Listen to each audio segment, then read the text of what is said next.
नमस्कार, स्वागत है आपका डीवी लाइव के इस खास कार्यक्रम में। मैं हूं समीर आत्मज मिश्र। सड़कों पर उतरे हुए हैं लोग, जनता उतरी हुई है, नीट के छात्र उतरे हुए हैं और सरकार अब संकट जिस संकट की आशंका थी चुनाव के बाद, अब वो सीधे दिखाई पड़ रहा है। लेकिन इस संकट को लेकर जब विपक्ष बात करने की चर्चा कर रहा था, चर्चा की मांग कर रहा था, संसद में इस पर सरकार से बयान देने की मांग कर रहा था, उस वक्त कहा गया कि सब कुछ बिल्कुल ठीक ठाक चल रहा है। जबकि अब जो क्रूड ऑयल है उसकी अंतर्राष्ट्रीय कीमतें भी अब कम हैं, लेकिन अब हमारे यहाँ एक के बाद एक, हर 2 दिन 3 दिन के बाद पेट्रोल डीजल के दाम बढ़ रहे हैं और उनकी वजह से महंगाई जाहिर सी बात है कि बढ़ेगी ही।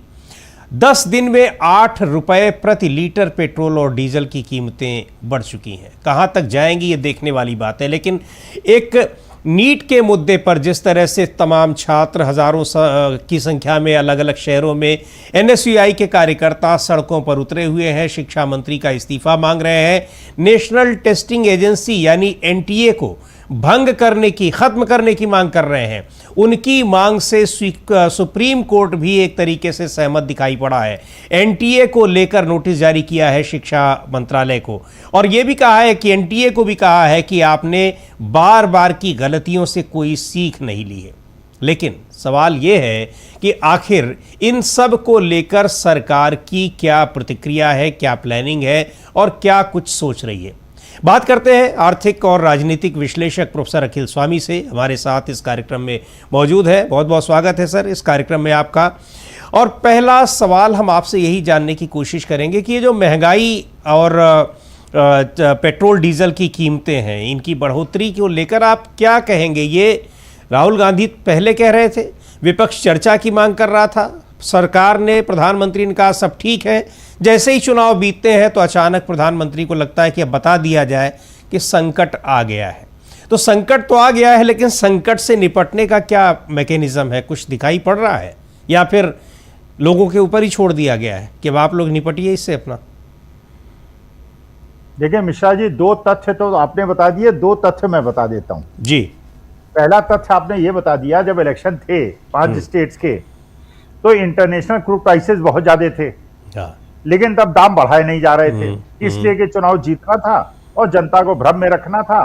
तो मंत्रियों ने झूठ बोला कि हमारे देश के अंदर तेल का, गैस का अकूत भंडार है और किसी प्रकार की शॉर्टेज नहीं होगी।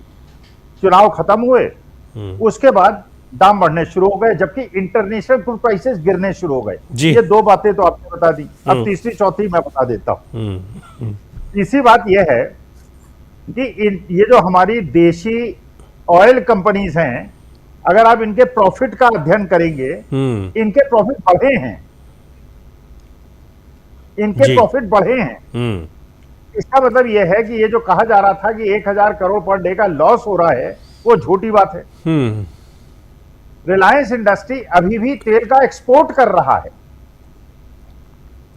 अगर देश के अंदर तेल की शॉर्टेज है, अगर देश के अंदर पेट्रोल डीजल के लिए भागम भाग मची हुई है जी, और उसके दाम बढ़ाने पड़ रहे हैं क्योंकि सप्लाई कम आ रही है, तो रिलायंस इंडस्ट्री 70-80 हजार करोड़ का जो माल एक्सपोर्ट कर रहा है, वो एक्सपोर्ट करना बंद क्यों नहीं कर देता।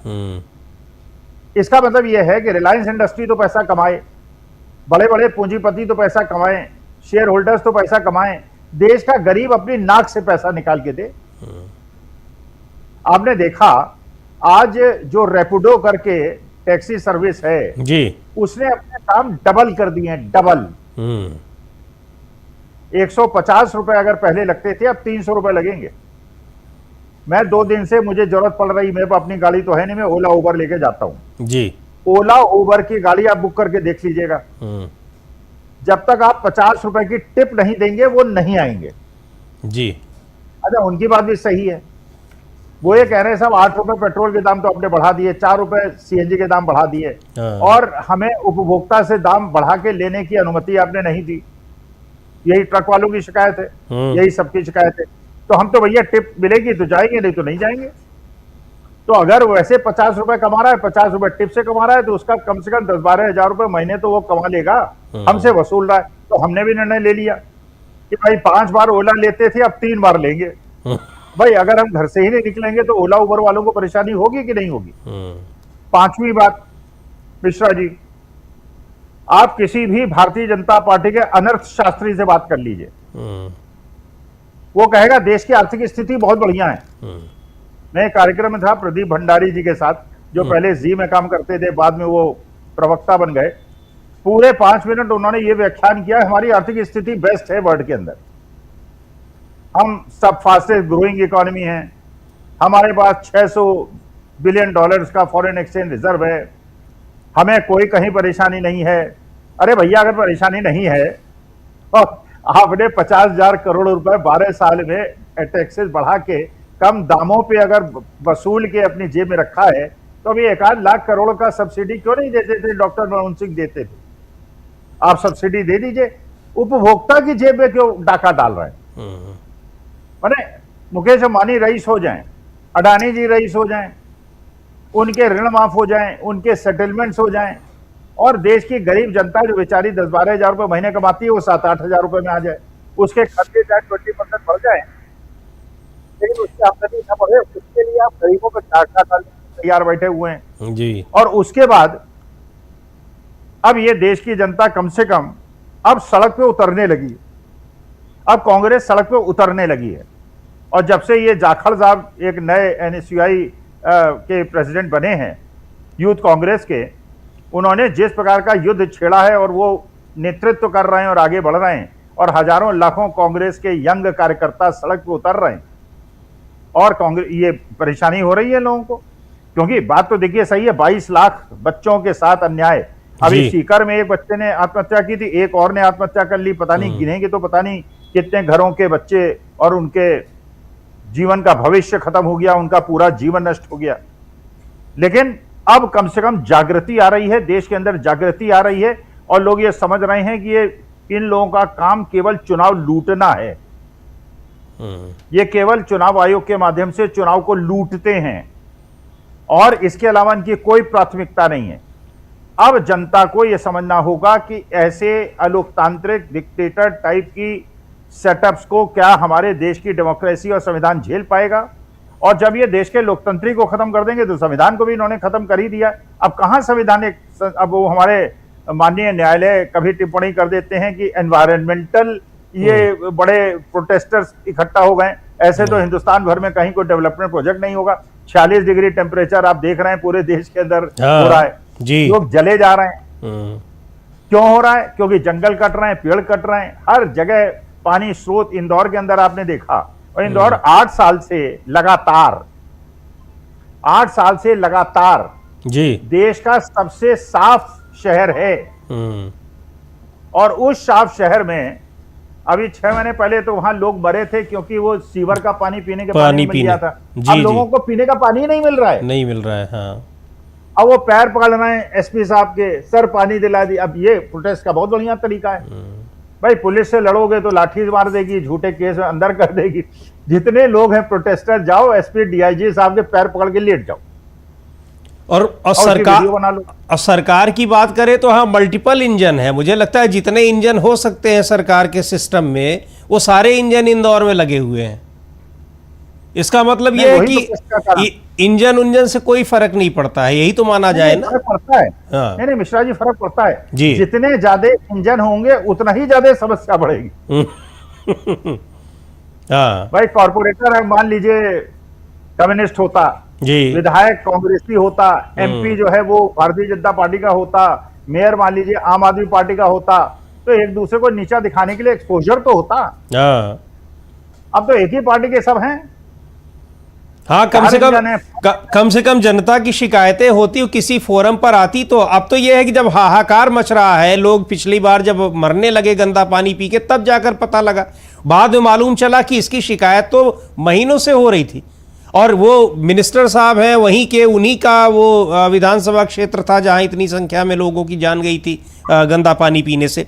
लेकिन ये सारी चीज़ें हैं। आपने जो एक बात कही सर की, बीजेपी के प्रवक्ता बता रहे हैं कि ऐसा है वैसा है। अब बीजेपी के प्रवक्ता हो, बीजेपी समर्थक हो, वो तो कहेंगे ही कि आप उनसे तो ये पूछेंगे कि पेट्रोल डीजल की कीमतें बढ़ रही हैं, तो वो बताएंगे कि भारत ने शून्य का आविष्कार किया। उनके लिए तो जब सवाल कोई हो, शुरुआत वहीं से होती है कि भारत की 5000 पुरानी सभ्यता है, शून्य का आविष्कार किया, योगा सिखाया। लेकिन पेट्रोल डीजल की कीमतें आज इतनी बढ़ रही हैं, क्यों बढ़ रही हैं? इस सवाल का जवाब कौन देगा? मिश्रा जी, अभी आप देखिएगा, अगर ये इंटरनेशनल क्रूड प्राइस $60 भी आ जाएंगे जी, अगर आ भी जाएंगे $60, ये बढ़े हुए दाम नहीं घटाएंगे, ये कहाँ टैक्स घट बढ़ा रहे देंगे। हैं? जी नहीं, ये और बढ़ाते चले जाएंगे टैक्स, जी। और फिर हमारे जेब से पैसा निकालेंगे। अब उसी कार्यक्रम में मैं था, वहां की एंकर महोदया ने ये कहा, स्वामी साहब 5 किलो अनाज देते हैं ना। अरे मैडम, मैंने कहा कि 5 किलो अनाज की जरा कीमत बताइए कितनी होती है। मिश्रा जी, आपका तो गांव का बैकग्राउंड होगा जी। 5 किलो चावल की और गेहूं की कीमत क्या होती है? बहुत ज्यादा होगा, 100 रुपए, 150 रुपए, 125 रुपए। अब 125 रुपए देके जी, तो उसके डीजल के दाम बढ़ा रहे हो, जीएसटी बढ़ा रहे हो, पेट्रोल डीजल पे दाम बढ़ा रहे हो, टोल पे दाम बढ़ा रहे हो, और 125 रुपए का हाँकते रहते हो, हर समय एहसान अपना दिखाते रहते हो। तो ये देश की जनता को समझना चाहिए, भैया तुम्हें केवल 125 रुपए। और अभी आप देख रहे हैं, मेरे घर में भी आए थे परसों जी, कि साहब, वो मैंने सोचा जनसंख्या वाले हैं, जनसंख्या जनगणना कर रहे हैं। जब कर लिया, मैंने कहा भाई जात तो तुमने पूछी नहीं। क्या? नहीं साहब, जनसंख्या गणना नहीं है, ये मकान की गणना है कि आपको स्पेशल फैसिलिटी मिले या ना मिले। अच्छा। कहने लगे आपका पंखा है, मैंने कहा है। कार है, मैंने कहा नहीं है। स्कूटर है, नहीं है। मैंने कहा यार, पैसे के अलावा सब कुछ है। पैसे के अलावा हर चीज है, क्योंकि 2014 के बाद पैसे के लिए मैं तरस गया हूं। उसके पहले तो अच्छी खासी मेरी आर्थिक स्थिति हुआ करती थी, मेरे भी खर्च करने की औकात हुआ करती थी। 2014 के बाद पैसे के अलावा मेरे पास सब कुछ है। मतलब आपके अच्छे दिन चले गए, आप कहना ये चाह रहे हैं कि 2014 पूरे देश के अच्छे दिन आए और आपने अपने अच्छे दिनों से किनारा कर लिया। अरे मेरे काहे घाव पे नमक छिड़क रहे हैं आप। जितने भी श्रोता आपको सुन रहे होंगे ना, वो बेचारे पूछिए कैसे अपना घर का खर्चा चला रहे हैं। मोटरसाइकिल पे जाना है, ऑफिस जाना है तो जाना है, गिग वर्कर को जाना है तो जाना है, ओला उबर वाले को चलाना है तो चलाना है। आप जरा हर बाजार में देख लीजिए, सुनार जी, बंगाली सारे के सारे इलेक्शन का वोट देने गए थे, जाके भारतीय जनता पार्टी को वोट दे के आए हैं। अब कह रहे हैं साहब काम ही नहीं है। अच्छा, सुनार कह रहे हैं हमारा तो काम चल जाएगा, चलो सोने के दाम बढ़ रहे हैं, हम तो बेच बाच के निकल लेंगे, कुछ कर देंगे, अडानी जी अंबानी जी को बेच देंगे, पैसा कमा लेंगे। 1 तोले का 1.5 लाख रुपए हो गया हमें तो। लेकिन ये मजदूरों का, बेचारों का क्या होगा, जो लाखों करोड़ों मजदूर जो हैं वो आभूषण का काम करते हैं। बाजार आपने, मोदी जी ने कह दिया, भैया किसी इकोनॉमिक्स से पूछ लेते, इकोनॉमिस्ट से, ये खर्चे कम कर दो। अब उनसे बड़ा इकोनॉमिस्ट कौन है सर? अरे हम जैसे मिश्रा जी, अगर जो खर्च कर सकते हैं, ऐसे लोग 7-8% तो हैं जो खर्च कर सकते हैं। और हम ही अगर खर्चा बंद कर देंगे, डिप्रेशन, ग्रेट डिप्रेशन में देश चला जाएगा। नहीं, आज हम सब फल ना खरीदें। सर आप कह रहे हैं कि किसी इकोनॉमिस्ट से पूछ लेते। अब कहा यह जाता है कि मोदी जी से बड़ा इकोनॉमिस्ट कौन है, और यह भी कहा जाता है कि ये वो मोदी जी खुद नहीं तय कर पाते कि वो इकोनॉमिस्ट हैं, कि वो हिस्टोरियन हैं, कि वो साइंटिस्ट हैं, कि वो टेक्नोलॉजी के विशेषज्ञ हैं, वो खुद ही नहीं तय कर पाते, या फिर वो बहुत अच्छे फोटोग्राफर हैं, बहुत अच्छे वो आर्टिस्ट हैं, तो वो किससे सलाह ले लेते हैं? उनके सामने भी तो एक समस्या है ना, खुद के रहते हुए दूसरे किसी सलाह कैसे ले लें? नहीं, वो बहुत अच्छे कलाकार हैं, लेकिन देखिए कलाकार को भी डायरेक्टर की और प्रोड्यूसर की जरूरत होती है। मुश्किल यह है कि वही प्रोड्यूसर हैं, वही डायरेक्टर है, वही कलाकार हैं, और वही सब नीति निर्धारक हैं। ये मुश्किल है। देखिए कोई भी आदमी ऐसा नहीं दुनिया में तो इसीलिए तो कहा जाता है कि उनका कोई विकल्प नहीं है इस समय देश में। देश के आप तो ये भी कहा जाने लगा कि दुनिया में भी विकल्प नहीं है। नहीं, ऐसे विकल्प की हमको आवश्यकता भी नहीं है। भगवान से हमारी प्रार्थना है कि कृपा करके कोई रेप्लिका मत बनाइएगा, बहुत हो गया, देश ने बहुत झेल लिया। अब जो है हमें एक सामान्य आदमी की जरूरत है, नॉन पॉलिटिकल की जरूरत नहीं है। एक हमारे जैसे सामान्य खाते पीते आदमी जो माता पिता का सम्मान करे, पत्नी का सम्मान करे, पत्नी पति का सम्मान करे, ऐसे एक बिल्कुल जैसे हमारे भगवान राम और श्री कृष्ण ने भी जब जन्म लिया, उन्होंने आम आदमी की तरह जीवन व्यतीत किया। उन्होंने ये नहीं दिखाया वो भगवान है कोई। He lived like us, he died like us। उनका बचपन भी हमारे ही जैसा था, उनकी जवानी भी हमारी जैसी थी, और मृत्यु भी उनकी अपने उसी हिसाब से हुई जैसे हम सबकी होती है। ऐसा थोड़ी नॉन बायोलॉजिकल थे तो वो भी अपने को बहुत ज्यादा ज्ञानी मानते थे, वो भी जाके उन्होंने भेजा था भगवान श्री राम ने कि जाओ रावण से सीख के आओ, ज्ञान लेके आओ। कारण ये था कि भाई अगर वो पूरे ज्ञानी अपने आप होते तो काहे के लिए भेजते रावण के पास ज्ञान लेने के लिए, काहे गुरुओं के पास जाए। भगवान राम ने जाके गुरु वशिष्ठ से शिक्षा क्यों प्राप्त की, वो तो भगवान थे ना भाई। लेकिन वो भगवान होके भी दिखाते थे कि हम भगवान नहीं है और हमें पढ़ाई की जरूरत है, विद्या की जरूरत है। हमारे यहाँ कुछ लोग ऐसे हैं उनकी डिग्री का पता नहीं लेकिन वो ज्ञानी विश्व के सबसे बड़े बनते हैं। बिल्कुल। अच्छा, एक चीज़ है, आज एक पीआईएल दाखिल की गई नीट पे को लेकर, और नीट में आप देख ही रहे हैं कि लगातार सड़कों पर छात्र उतरे दिखाई पड़ रहे हैं। एनएसयूआई के कार्यकर्ता जगह जगह सड़कों पर दिख रहे हैं। धर्मेंद्र प्रधान से इस्तीफा मांगा जा रहा है। जो पीआईएल दाखिल की गई है तो इसमें नोटिस दिया है सुप्रीम कोर्ट ने, खास तौर पर उसमें एनटीए को, नेशनल टेस्टिंग एजेंसी को भंग करने की मांग की गई है। तो अब इस नोटिस का क्या, किस तरीके से देखा जाए, क्या भंग की जा सकती है? एक ऐसी संस्था जिसको शिक्षा मंत्री क्लीन चिट दे रहे हो, जबकि उस पर आरोप है कि पिछले 3-4 साल से नीट के दूसरे तमाम परीक्षाएं जो आयोजित करा रही है, शायद ही कोई ऐसी परीक्षा हो जो बेदाग अभी तक आयोजित कराई गई हो। तो क्या इस एजेंसी के खिलाफ कुछ कार्रवाई हो सकती है? सरकार कुछ कर सकती है? कोई दूसरा रास्ता निकाल सकती है परीक्षाएं कराने का? नहीं, मेरे ख्याल से सॉलिसिटर जनरल जाएंगे, वो ये जवाब देंगे। जब भाई संसदीय समिति के सामने डायरेक्टर साहब जा सकते हैं एनटीए के और कह सकते हैं कि साहब पेपर लीक हुआ ही नहीं। ये तो 2-3 क्वेश्चन आउट हो गए, 2-3 क्वेश्चन आउट हुए, पेपर लीक थोड़ी होता है भाई। किसी जहाज में छेद हो गया तो उसको लीकेज थोड़ी माना जाएगा। अब आप बताइए, हमारे घर में अगर नल में भी कोई हो जाता है, जरा सा 2-2 बूंद टपकने लगती है, उसको लीकेज ही तो कहते हैं। वो कहेंगे नहीं साहब इसे लीकेज नहीं है, जब तक पूरा का पूरा नल बाहर ना निकल आए और उसमें फव्वारे से पानी नहीं निकले तब तक इसको लीकेज नहीं मानेंगे। माने 600 में से 450 क्वेश्चन जो है वही आ गए जो गैस पेपर के अंदर थे। इसके बावजूद वो जाके कह देंगे सॉलिसिटर जनरल साहब पेपर लीक ही नहीं हुआ, पहले सीबीआई इंक्वायरी तो हो जाने दीजिए। और सीबीआई इंक्वायरी 6 साल में होगी। हाँ, कहेंगे कि 600 में 15-20 क्वेश्चन तो हमारे अपने ही थे। अब देखिएगा बाकी भले गैस पेपर वाले तक चलेगी जी। अब वो पुराने वाला जो 2024 वाला था उसमें क्या निष्कर्ष सीबीआई ने निकाला?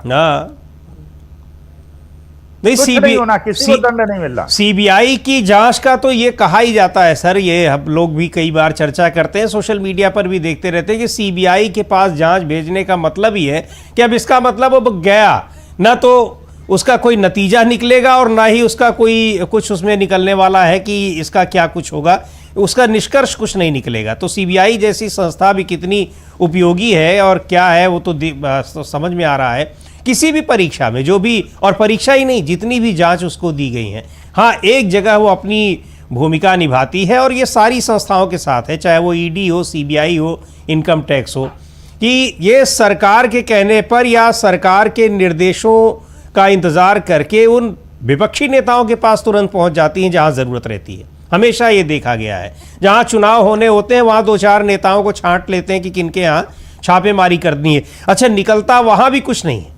अदालत में बार बार इनको जलील किया जाता है, इनको बहुत कुछ कहा जाता है, सुनाया जाता है, लेकिन कोई फर्क नहीं पड़ता है। पर अब जो स्थितियां दिखाई पड़ रही हैं तो लेकिन जो पेट्रोल डीजल और महंगाई को लेकर अभी भी मैं देख रहा हूं कि, या आपको भी दिखाई पड़ रहा होगा, ये कहने वाले भी कम नहीं है कि अगर 1000 रुपये लीटर भी हो जाएगा तब भी कोई दिक्कत नहीं होगी, हम देश के नाम पर सब कुर्बान करने को तैयार हैं। ये देश के नाम पर ये पेट्रोल और डीजल की कीमतें आम आदमी से क्यों वसूली जा रही हैं सर?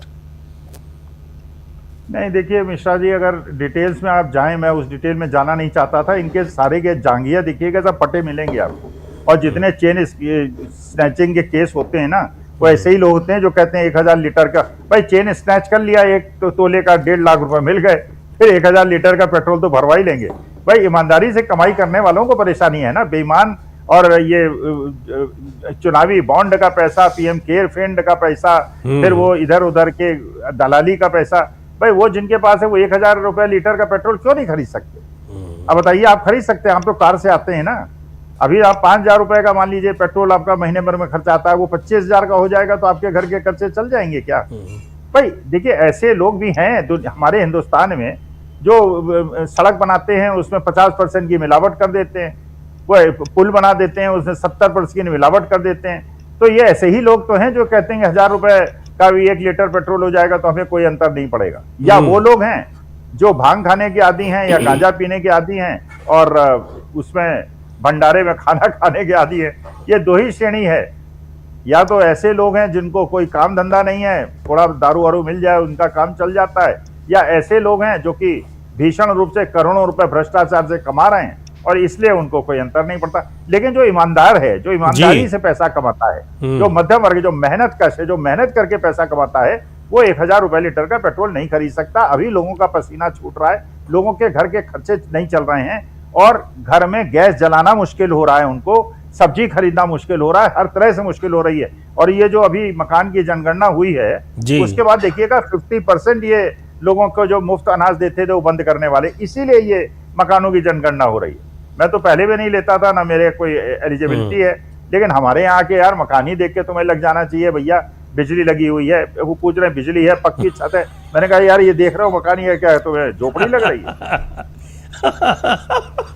ये तो गूगल सर्च से पता चल जाता है यार कौन से मकान में पक्की छत है और कौन में झोपड़ी है। हाँ, मतलब मल्टी स्टोरी में जाके पूछ ले कि यहाँ बिजली है, आपके यहाँ पानी है। मैंने कहा हद हो गई यार, बिजली पानी है सब कुछ है भैया, पैसा नहीं है बाकी सब कुछ है। पर आपको क्या लगता है सर कि इन सब के बावजूद सरकार से ये सवाल, हालांकि बहुत लोग ऐसा भी नहीं कह सकते कि बिल्कुल कोई नहीं पूछ रहा है, देख रहा है कि सड़कों पर लगातार लोग प्रदर्शन कर रहे हैं और ये टैक्सी और ट्रक वालों ने सांकेतिक हड़ताल की ही थी। बहुत जब हद से ज़्यादा चीज़ें आएंगी तो उनको फिर से सड़क पर उतरना पड़ेगा। बावजूद इसके सरकार का ये कॉन्फिडेंस, मतलब मैं उसके पीछे का कारण जानना चाहता हूँ क्या है कि वो विपक्षी नेता कह रहे हैं कि चुनाव के बाद बढ़ेगा, आप देखिएगा, और चुनाव के बाद बढ़ जाता है।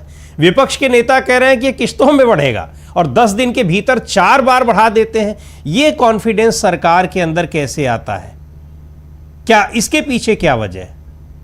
नहीं, कॉन्फिडेंस साफ साफ इसलिए आता है कि चुनाव आयोग के माध्यम से वो चुनाव जीत जाते हैं। उनके पास एक ही तो फिक्रा है, जनता की उनको कोई चिंता नहीं है, उनको जनता की फिक्र नहीं है। हम बिहार के इलेक्शन जीते हैं ना, हम दिल्ली का जीते हैं ना, इसका मैंने जनता हमारे काम पे मोहर लगा रही है, जबकि जनता नहीं लगा रही है मोहर। मोहर तो ज्ञानेश कुमार गुप्ता जी लगा रहे हैं। लेकिन देखिए, लेकिन एक इंतहा होती है, पाप का घड़ा जब भर जाता है उसके बाद फिर फूटता ही है। वही स्थिति हो रही है भाई। आप सोचिए तो सरकारी एम्प्लॉइज ने पूरा रामलीला ग्राउंड भर दिया और बिना किसी पॉलिटिकल मूवमेंट के कर दिया जी। कांग्रेस जनता पार्टी के 2.5 करोड़ मेंबर्स हो गए, 2.5 करोड़, और अब 10-15 में देखिएगा 4 करोड़ हो जाएंगे।